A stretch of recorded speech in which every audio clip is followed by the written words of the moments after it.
Hello and welcome to today's episode. In this episode, I'm going to share how to start your service accommodation business, or some people call it Airbnb. Right? There's so many people wanting to start this strategy, but they don't really know where to start, how to do it, or basically how to literally set it up. So in this video, I'm going to give you an overview of how you could start your service accommodation so that you would have a business that is sustainable as well as generates you profit. But before we get going, if you like this video or any of my videos, don't forget to hit the like button below, subscribe to my channel for more of these amazing tutorials. So if you're starting a service accommodation, it's very important for you to have a business set up. But it would be a business that is relevant to you. Think about the ways you could create the company. Do you want to create it on the limited company, meaning it's a limited company with you being the shareholder, or do you want to do it as an LLP, which is limited liability partnership? Again, if you've got partners, and you can easily bring partners in if you do LLP, or you could do a sole trader. It's entirely dependent on your financial situation or what you want to achieve for setting up the business. But what I would advise you is basically when you're doing this, you need to think long term. Where do you want to go in the 5, 6, 10 years time? So once you've got that objective, you've got that vision, then you will set your business that way. Most people do limited company or limited liability partnership. So again, speak to your accountant or your lawyer to understand exactly what would be the best way to set up your service accommodation business. And the number 2 things you need to think about also before you start is to do your market research. Market research is very important because this then helps you understand your market and what you need to do to actually target the right client in your area. So basically what I advise you first, if you want to go into service accommodation, is to look at your area first. Look at your local area because you know your local area more than anyone, right? So if you look at your local area, see if there's an opportunity for you to do a service accommodation or Airbnb there. If there is, then obviously you can take advantage of. So what are the signs that tells you may be able to do Airbnb in your local area? The number 1 sign could be basically look if there's lack of host in your area. Suppose your area is a very sort of touristic area or contracting area. There's so many people coming around that area doing contracting work or things like that, and there's no lots of Airbnbs in that area. That might be a sign for you to be able to create yours there, because what that happens basically is then you know that once you've listed your property on, you are the only person who's doing service accommodation in that area. And then also if there are service accommodation in your area, find out the number of guests those service accommodations provide, because it's very important for you to know. So if the service accommodation in your area providing maybe a maximum of 4 to 6 guests, then you know then, okay, so what you could do, you could maybe look for a property that you could accommodate maybe 10 or 12 guests, because that way then also you've literally advanced more than the local host in there, because they may not be able to host over 6 people or so. If you've got a house that can host 12 to 14 people, you are at a better position, because then if a bigger group is wanting to holiday in that area, wanting to spend time in that area, they will go for your property because obviously your property is a lot bigger. Another thing you need to look at also is your competitors' review. Very important, because what the review does, it gives them feedback of how people think about their accommodation. So again, if you look at their review, don't go for the positive ones, go for the negative reviews, because the negative reviews helps you understand what the client is looking for.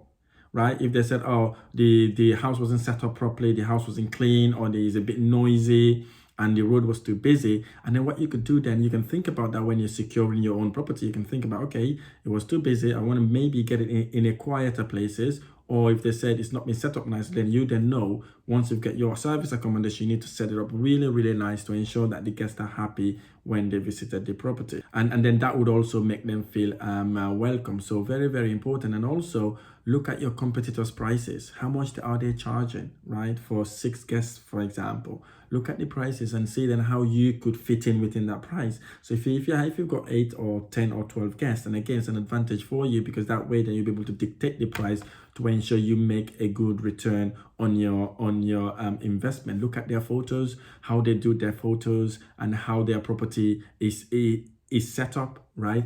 And then what you then do, basically, you then, number 3, you then copy the best property in your area, or a property that is an over area. Basically, you copy that, make your property a lot more better than the best property in your area. Okay, very important, because if it makes yours better, it looks attractive, it looks appealing, and then obviously you would attract lots of guests. Very important. Copy and make yourself better. I know you've been told in school, which we're not allowed to copy. It's a wrong idea, right? In the business world, you copy people and make yours better. You can see we have Amazon, right? We had eBay. They're all similar businesses, but someone copied one and then make theirs better. So you can see there's so many shops out there. We've got so many clothing shops, okay? They're all exactly the same thing. They all copied each other, but then obviously they all get their own unique identity that allows them to actually stand out. So same when it comes to service accommodation as well. Copy the people around you that are doing really, really well and make your accommodation a lot more better than theirs, because that way then you'll be able to attract more guests. The fourth thing you need to think about also is to plan your growth strategy. If you remember when I said earlier on, when you're doing property investing or when you're doing service accommodation or Airbnb, you have to think long term. You have to ensure that you think long term to actually help you, enable you to actually strategize wisely. So what do I mean by that then? Basically, you need to think about what sort of people you will be working with. If you're doing service accommodation, for example, you need a handyman. Handyman is very, very handy, because obviously if anything goes wrong, they are there to actually help you fix that problem, and then make sure you get them local so they'll be able to travel, and also they'll be able to drive around and fix your fix your problem. It's important for them to be local, because obviously if they're local, they can easily drive to your properties. If say there's a problem with guests or whatever happens, they can easily go and check and see what's happening there, right? So very, very important. And have a housekeeping team as well. Housekeeping team is very, very important. I learned that from one of my service accommodation recently. Actually, we only had one housekeeper. I've been working with her for over 5 years. But what I realized is when her son got ill, we didn't have someone to replace her instantly. So again, I normally have 2 or 3 people to work with, but because I haven't worked with those people for a very long time, when I rang them, they were already fully booked. So again, have more than 1 or 2 people that are doing your housekeeping, and also use them alternate them sometimes. You can have one permanent, but alternate the other one, so just in case you need them in the future, they would always be there for you. Very important for you to do that, because I learned that from a mistake where we've only got one cleaner, and then that cleaner son got sick, and then she couldn't turn up, and I had guests this next day. So it was a very difficult thing to be able to resolve. I had to get one of my staff or one of my colleagues to actually go and set the property up, which is a situation that you don't want to be in. You don't want your staff to actually be in as well. And the other thing you need to think about also is how you can automate it, right? You want it to be systemized and also automated. So make sure that you have that in mind, you can automate it, how to ensure there are not double bookings, how to ensure the guests can literally go to the property without having any issues, sometimes without even knowing. Because some of my essays, most of my issues, the guests will check in and out. I wouldn't even know. The only time I would know is when I check and see I need a cleaner to go around, and then I contact the relevant cleaner to go and actually clean the property. In some instances, they won't even be sure whether the guests have been to the property or not. So again, very, very, very important.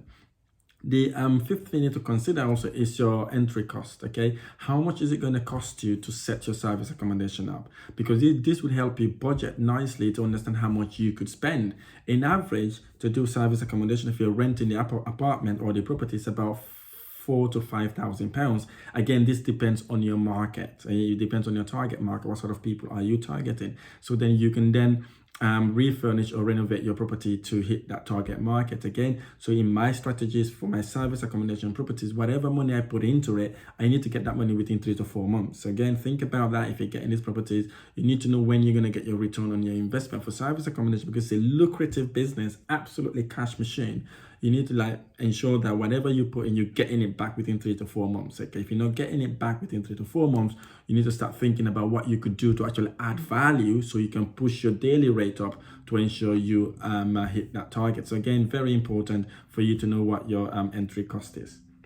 Once you know what your interest cost is, you'll be able to furnish or refurbish the property accordingly. And obviously, bear that in mind, how much money you'll be making to get that money, to get that return on investment. If you like this video, if this is making sense, don't forget to share it with friends and family so they can learn to do the same as well. The number 6 thing for you to know when you start your service accommodation is to learn how to sell. Okay, learning how to sell is key, especially if you're doing the rent to rent model, because this is what gets you the apartment, the houses, or the caravan, however way you want to do it. And it's very important for you to learn to sell. Learn to sell is not about you talking and talking and talking. It's about learning how to listen, right? Listen to the landlords, understand what their pain points are, and then obviously feed them the pain points. So ensure that basically they know that you're there to solve them and help them, okay? And then learn how to negotiate. Know how to negotiate your property deals. Never ever get a property on the market value. I've been banging on it so many times. When you get in a property, make sure you get it below market value. So if anything goes wrong, you can easily rent it and make about £100 or so on it. So again, you need to learn a script, know your scripts, know what the benefit you will give to your landlord. Because if you don't know the benefit you give your landlord, or you're not able to convince them, they will not give you their properties. So you need to be able to convince them, especially telling them that you can do the rent-free period and all that sort of thing. So you need to tell them, listen, if I take on your property, I'll pay you guaranteed rent, no voids, free repair and maintenance and management fees. But it's the way you portray that message to them. So the only way you portray that message to them is when you need to understand what their pain points are. Right? Say, for example, if they're busy, they don't have time to manage the property, you can say, listen, John, I can take on your property, I will pay you guaranteed rent, no void, and guess what? I can manage the property for you for absolutely free. So whatever I pay you is basically net profit. So you don't have to worry about the property, and you can go and do whatever you want to do with your life. And again, these are the ways you can actually convince a landlord to take on their property. The seventh thing you need to think about when you're starting your service accommodation or Airbnb business is securing the properties. What do I mean by securing it? It's about knowing what, if you're getting a purpose-built apartment, you need to find out first whether short-term lets is allowing that property, because most of the apartment do not allow it. So if you secure that property only to find out it doesn't allow Airbnb on it, then you've lost your investment, especially if you buy so many nice expensive furniture. It happens to me a few years ago when I started. So excited, got this apartment, it was Cardiff City Centre, get it, and then a few months later, the management company saw my ad on Airbnb. Then they contacted the landlord, and then they told the landlord she's going against her contract. So obviously she's not allowed to do service accommodation in the property. So again, I had to literally stop doing it in that property because it is not allowed and it's going against the contract. So very important for you to find out if that is allowed before you even start furnishing the property. Right. Alternatively, you can look for properties that have been converted into flat. For example, there were houses that were converted into flat. Maybe the whole building is owned by the landlord himself. So again, he may, because it's his property, he may be able to accommodate things like that. So again, that is also helpful for you to be able to understand before you secure it. Because securing, once you've secured that property, some of these properties you don't even have exit clause. So if you don't have exit clause, these are the things you need to be thinking about before you even secure it. So once you secure that property, it's yours now, it's like your property, then you can go and renovate it, make it really, really appealing for your clients. And again, the eighth thing you need to think about when you're starting your service accommodation business is deal with professionals. Very important. Again, I learned this the hard way. Okay, deal with people who knows what they're doing. For example, your cleaners needs to be professional cleaners. Your handyman needs to be a professional handyman, reliable, and will be there for you when you need it. Okay, if you're using solicitors, again, exactly the same thing. Accountants, exactly the same thing. Find people that are professional so you can maintain